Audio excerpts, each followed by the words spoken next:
I want to share with you what I believe is the controlling force in all human behavior. What drives us? In other words, everyone could take action. Literally, if it's that simple, if all it takes to succeed is the ability to know what you want, take action, know if it's working, and keep changing until you get what you want, how come everybody doesn't do it? The reason is fear. And the fear is usually fear of failure or success or rejection. But the real word I would use for this thing we're afraid of is pain. I believe that every single person on this earth is driven by two forces. Number one, their need to avoid pain. And number two, their desire to gain pleasure. Those two twin forces are the drive behind all human behavior. So let me ask you a question. My guess would be this isn't the first set of self-improvement tapes that you've invested in your lifetime. Did you really use the last set you invested in? My hallucination is the answer is no, you didn't use them at least at the level you could have. And the reason I quote unquote hallucinate that is I found out the statistics show that less than 10% of the people who purchase tape programs ever listen to them in their entirety. That just blows my mind. Somebody's invested money, time, they wanted a result, but they didn't follow through. Or worse, they invested in a program and they listened to it and then they didn't use what they listened to. If there's anything that I'm going to try and push you to do as your friend and as your success coach, if you'll let me be that for you in this program, it's to get you to act on everything we talk about, to keep the ideas simple and focused, but get you to use them. See, you don't have to have a complicated idea to make a difference in your life. What you need are ideas that you apply. And that's what we're really going to go for 1,000% in this program. But the question is, how could somebody go to school? How could somebody go to a seminar? How could somebody read an excellent book and still not produce the result? So why didn't I follow through? I obviously wanted the results that I knew this book could give me. Why haven't you followed through on some of the things you know you really want? Why not? Why haven't you used your personal power and taken action? What has prevented you from taking action? And I would suggest to you it's what this tape is about. The two controlling forces have directed your life and kept you at times from taking action. And those forces, again, are the twin forces of pain and pleasure. Remember, everything we do in life, we do out of our need to avoid pain or a desire to gain pleasure. I'll give you an example. I don't know if you're a lady listening or a gentleman, but when I speak to audiences, I'll invariably ask the ladies in the audience, please raise your hand if you put on makeup today. Do you know that 90% of the audience will raise their hand? Many times 99. Now, think about that. Why do they put on makeup each day, or why do you if you're a lady? Why? Is it because you wake up in the morning and say, look in the mirror and say, God, I love this process? I doubt it very seriously. Why you put it on is for one of two reasons. You put on the makeup because in your mind you say, you know, putting on makeup makes me feel more attractive. So what is that doing? Why are you taking action? To gain pleasure.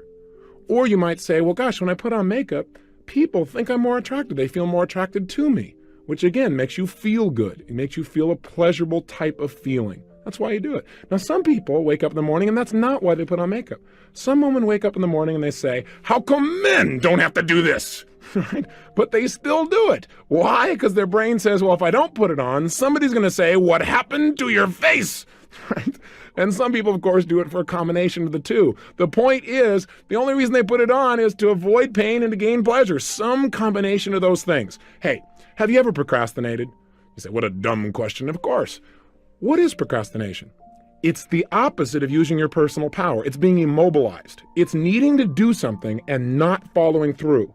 I call it the silent killer because it grows on you. It just kind of creeps along until pretty soon it's taking control of your life. Pretty soon you find yourself immobilized in a bunch of areas and you don't even realize it. You don't even notice all the freedom you've given up just because of procrastination.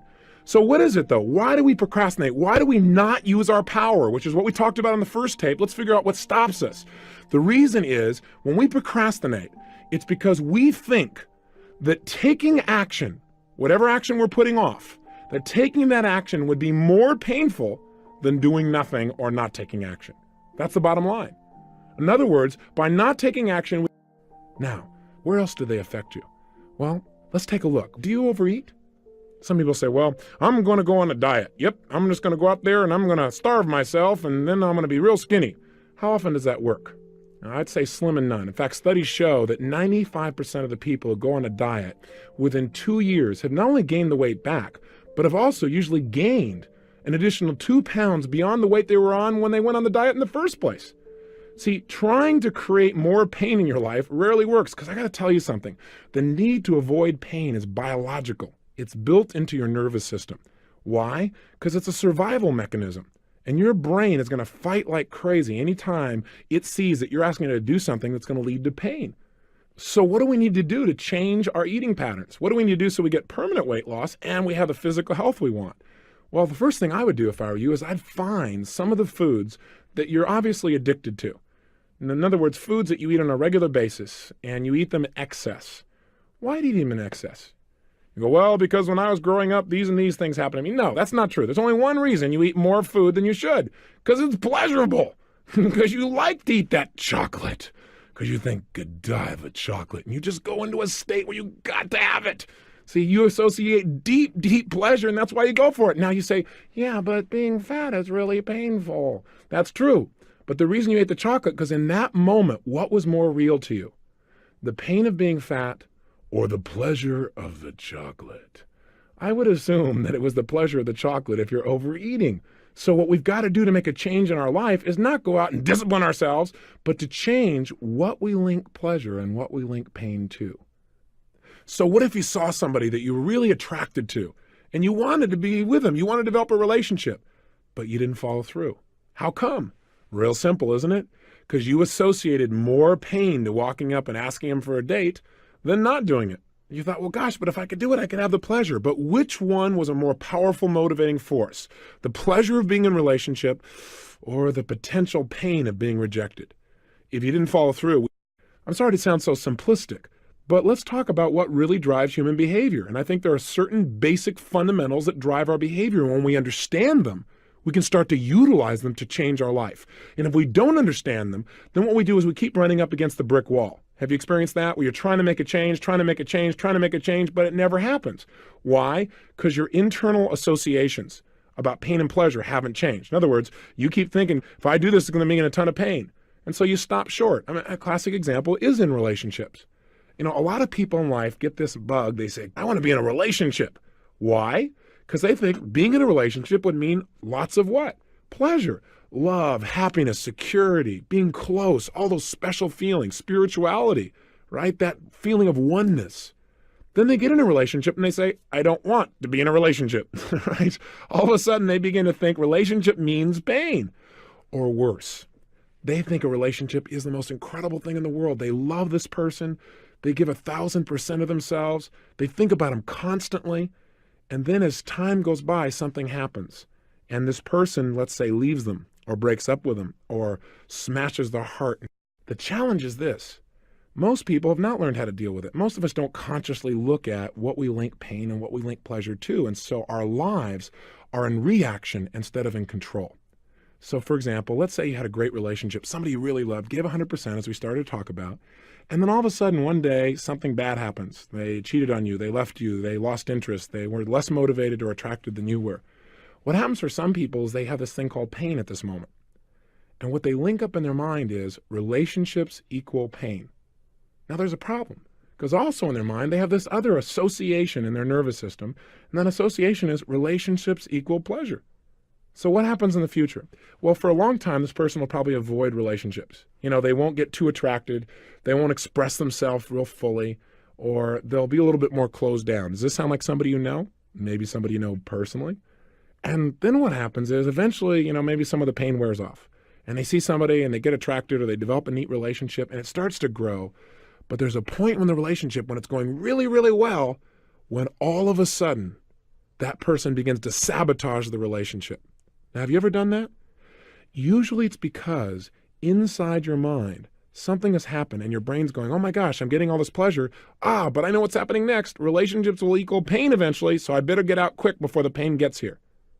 Now, I want you to realize that this idea of pain and pleasure doesn't just shape your emotional life or whether, for example, you smoke cigarettes or overeat or whatever the case may be, but it affects every aspect of your life, every aspect, big things and little things. You know, sometimes business people say to me, boy, this pain pleasure thing, this really affects my business, doesn't it? I said, affects your business, it's everything. I mean, it all comes down to people don't even buy the best product anymore. They buy the product they associate the most pleasure to and the least pain. You know, all marketing is when you watch a commercial is them trying to get you to link pleasure to their product and pain to the competition. Management is understanding pain and pleasure. What drives somebody? Because if you want to motivate a human being, you got to find out what already motivates them. If you want to influence them, you got to find out what already influences them. What do they already link pain or pleasure to? I mean, I'll give you an example. I worked with a gentleman. He was one of the first people that I took on as a private client. Now I have a group of people that pay me between $1 and $4 million a year to personally coach them. They don't say that to impress you, but I want to impress upon you, these people will not pay that kind of money unless they get real results.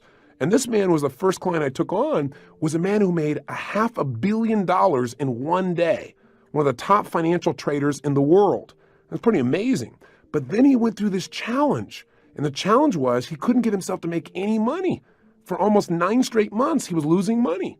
And so he tried everything to turn things around. And pretty soon, as you might guess, he linked major pain to trading because every time he traded, he'd lose. His old identity was he was the best in the world. So he hired me to come in because he was at the point where he literally couldn't get himself to go into the office because going to the office equaled pain. I mean, can you imagine someone that good being that shut down in what I would call learned helplessness? And the man was really a genius. But his conditioning was taking over. So I came in and helped him to change this pain pleasure. I also helped him to evaluate and study him to find out what was he doing at his very best when he was the best in the world. What was he doing with his body, which we're going to teach you about, something called state and physiology in this program, the very things I did with him. What was he doing differently in the way he made decisions? How was he evaluating things? A lot of what this program teaches I did with him personally. And I began to turn him around. And most importantly, get him to link massive pleasure to trading along with making sure he was using the right principles. You can get all pumped up and excited and link pleasure and do the wrong thing. So by a combination of those aspects, within less than 12 months of coaching him, and I did this seeing him once a month and then talking to him about once a week on the phone and daily through faxes, he made more than $100 million, turned things completely around and developed momentum again. So I just want you to get, this is really important for you if you're in business, as well as important for you in your personal life. And also it doesn't matter how tough things are. You know, I dealt with a woman a couple of years ago who had 152 personalities, and she started splitting in the middle of my seminar. And in 45 minutes, I was able to help her to integrate herself. And the way I did that was by understanding the relationship of these 6 human needs, as well as the principle of pain and pleasure. So I want you to know, when you master this area of your life, you can change virtually anything. And you've got to master it around the area of learning. Things are changing so rapidly. The one skill you got to have is the ability to learn rapidly. And you know what? We're in school, we link massive pain to learning, most of us. And so kids, boy, you can turn them around so easily when you entertain them a little bit. You know, I've tried to make this little tape program somewhat entertaining. I just got my voice to try and do it and tease you and push you, but hopefully you can feel the difference, and you will over the next few days as we go through each day, day after day, building momentum. But you know what? The secret is to realize there's so much information. The only stuff we pay attention to is the stuff that moves us emotionally, something that inspires us or makes us laugh or makes us cry or makes us feel. That's the stuff we remember, and that's the stuff we use. So pain and pleasure is shaping every area of your life. And what we want to do in this tape is really start to take control of it. So we're not in reaction to our old conditioning, but we're in charge of it. And the first step to that is awareness of this principle, the awareness that this is shaping us and how it works. So the controlling force of our life, then, the thing that directs our life, is what we link pain and what we link pleasure to. Think about it. Advertisers know all about this, don't they? Advertisers know that if we're going to get people to take action, to use their power to buy things, we got to get them to associate pleasurable feelings to our product or show them how they can eliminate some pain they already have by buying our product. Think about it. Isn't that what they really did in those old AT&T commercials? AT&T tried to give you the pleasure and the pain. What'd they do? They didn't come on with a commercial and say, listen, I know you miss your mother, call her. No, no, no. First, they took out a big knife and they stabbed you in the chest with it, right? They came out there and they showed this poor old lady saying, gosh, my son hasn't called me in forever. I miss him. He probably doesn't even love me anymore. Oh my gosh, I'm being left alone. So all the grandmas in the world start to feel pain because they realize their son hasn't called them in at least 15 minutes. On the other side, right, here is the sons out there in the world and or daughters who are watching this going, guilt, guilt. Oh gosh, I've been busy. Oh gosh, I need a call and everything else. And pretty soon what happens is, in the same 30 seconds after making you feel all this pain for not calling, they then show you that by calling you'll get what? Pleasure. How does it work? In the same 30 or 60-second commercial, what happens is the son picks up the phone and calls mom, and she smiles. Oh my gosh, he does love me. And she smiles, and the music comes on behind it, and he's smiling, and there's an incredible bond and connection. You just feel your heart opening, and at the end of it, they say, don't let your family drift away. And what's happened? In 60 seconds, they've gotten you to link to their product, a way to avoid pain, plus they stirred up some of your pain, made you hurt a little more so you're more motivated, and simultaneously showing you how you can heal it and get pleasure just by picking up this little device that's nearby that they'll make money if you take action on. Now, I'm not against it because I think it's a great tool, but I want you to realize it's a pain-pleasure commercial. And then there was Citibank Visa, right? It's interesting to see what Citibank used to motivate people versus, say, American Express and what they used. They both had two classic commercials. In the Citibank commercial, there's a dark background, and a man comes on, and he's got a lot of pain. And he says, yeah, I got the phone call. It's 4 o'clock in the morning. My father was having a heart attack. I had no money. Then all of a sudden it comes on, and the Citibank lady comes on with a smile and says, we heard about his problem. And she said, we wanted to help. He called us. He told us what he needed the money for. We gave him the credit. It goes back to the man. Yeah, because of Citibank, I was there. I was there at my father's hospital bed, thanks to Citibank, people who care. Now, what's the implication here? Well, if you want to solve the pain in your life, just get a Citibank Visa, and they'll handle it. You need more money? Hey, just call. They'll handle it. They understand. Well, that's an interesting way of looking at things. So how can we use this understanding of the controlling force? How can we use the understanding that pain is a greater motivator than even pleasure? Well, the way to use it is to begin to understand that in any moment in time, our reality is based on whatever we focus on. That is, at any moment in time, whatever you focus on is what's most real to you. For example, if you're looking at that piece of chocolate and you think about eating the chocolate and you just let your mind flow based on its old associations, it might say, yumbo, it's time to eat. You might immediately get that pleasure feeling. And as long as you focus on the pleasure you're going to get, and that is your primary focus, and that's what's most real to you, then you're going to be drawn towards the chocolate. But haven't you also had times where you didn't eat the chocolate? Or you didn't eat something that normally you're kind of addicted to? Haven't there been times when you stopped yourself? How have you done that? The answer is you changed your focus, and you focused on the pain you probably would experience or the pleasure you would get by not eating the chocolate. So what you did is, instead of just thinking intellectually, well, yeah, not eating the chocolate will make me thinner, you literally focused on, hey, I'm going to be going to this particular ball and I want to look like $1 million. I want to feel strong. If I eat that chocolate, I'm going to feel lousy. I'm going to feel bloated. I'm going to feel heavy. So you began to focus on all the pain plus all the pleasure you'd get by not eating it. And your behavior changed. Isn't that true? If you've ever stuck to a diet, for example, isn't it true that the way you stuck to it is one day you finally got to the point where you'd had it? You said, look, you looked in the mirror one day, or somebody said something to you, or you noticed that you were just feeling sloppy and tired, and you went through what I call threshold. Threshold is when you experience so much pain you said, I've had it. That's it. No more. And then you begin to find a way to change it. Well, I believe that you can do this with anything at any moment in time, and I know you can. All you got to do is control your mental focus. So if you want to change your behavior, you must focus on how not doing something is going to be more painful than just going for it.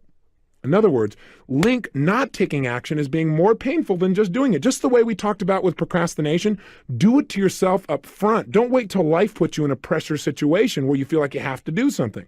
Does that make sense? So how can we use this in other areas of our life?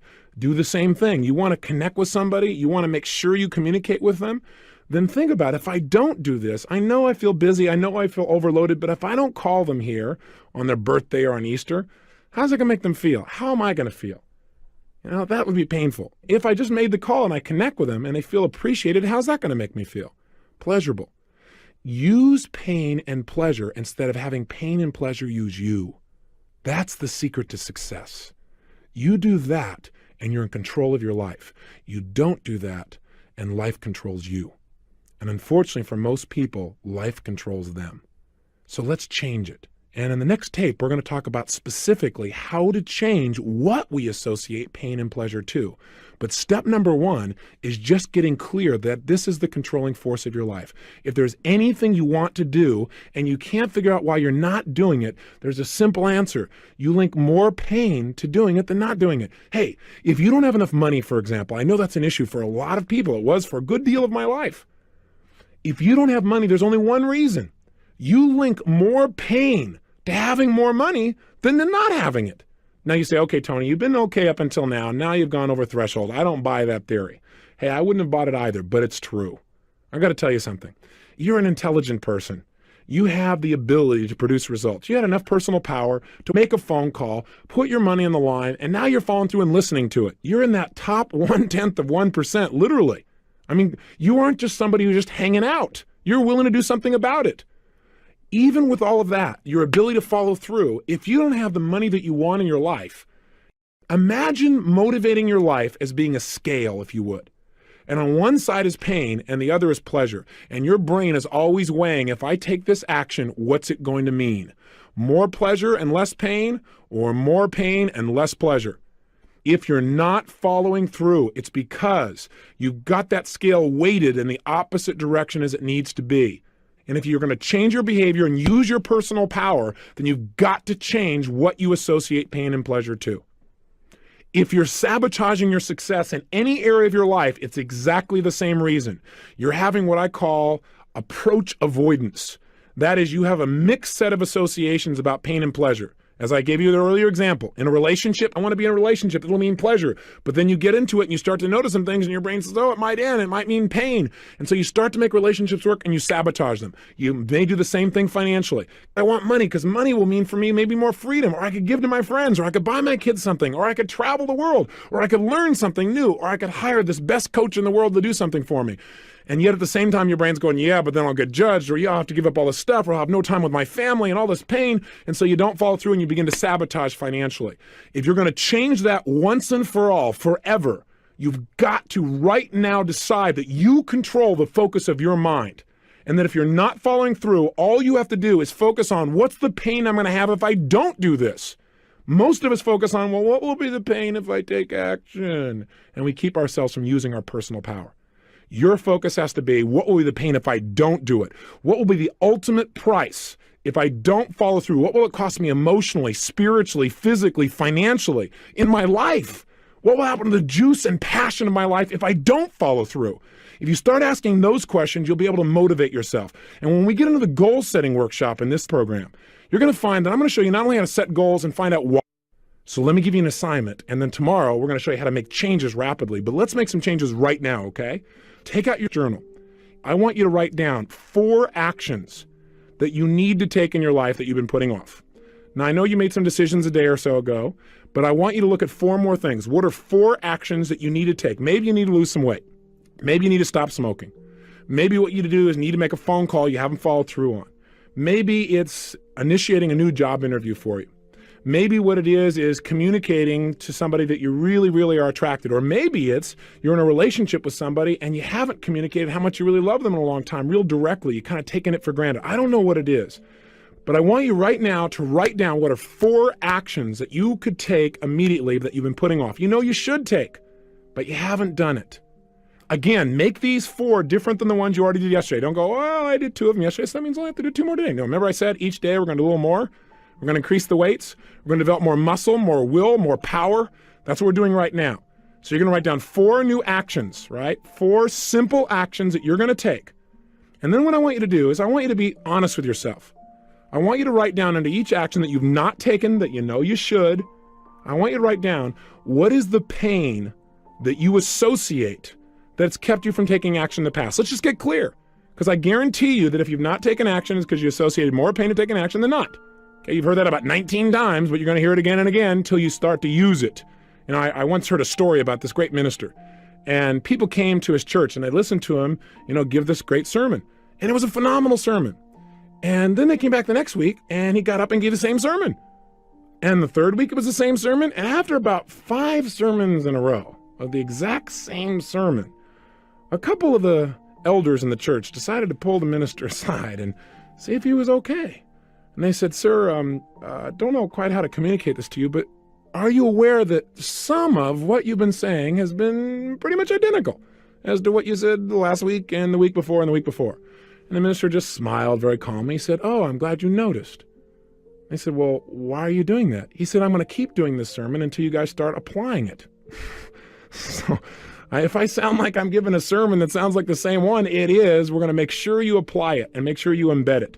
So 1, write down the 4 actions. 2, make sure you write down what is the pain that you've associated with doing this in the past, and just be honest with yourself. And if you say, Tony, I have no pain associated to it, well, then think a little stronger. Maybe the pain is simple. Maybe it's like, well, the pain of taking the time. It'd be more painful to take the time to do it than other things you're really more caught up in and that you think will give you more pleasure.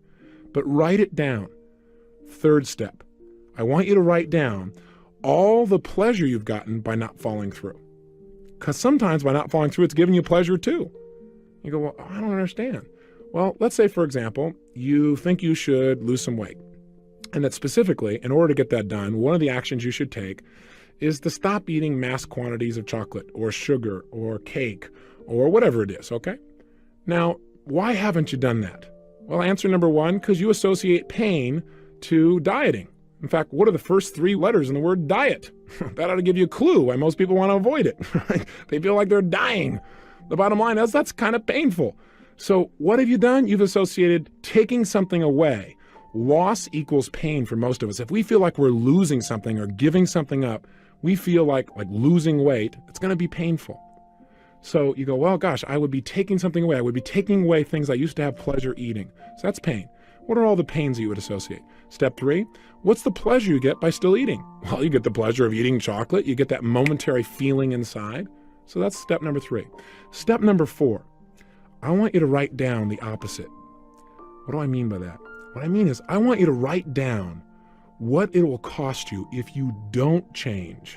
That is, if you don't stop eating chocolate in mass quantities, if you don't stop smoking, if you don't make that phone call that you know you need to make, if you don't start consistently working out each day, if you don't go out and really make an effort, even though it may be difficult, to get through to that person who in the past has made you mad. If you don't do that, what's it going to cost you? And be honest with yourself. What will it cost you over the next 2, 3, 4, or 5 years? What's it going to cost you emotionally? What's it going to cost you in your self-image? What will it cost you in your physical energy level? What will it cost you in your feelings of self-esteem? What will it cost you financially? What will it cost you in your direct relationships with the people you care about most? And I really want you to hone it down. And how does that make you feel? In other words, don't just go, well, it'll cost me money. Well, I will be fat. That's not enough. You got to remember, what drives us are our emotions, not just our intellect. So get emotional about it. What will it cost you, and how would that make you feel to not get those results?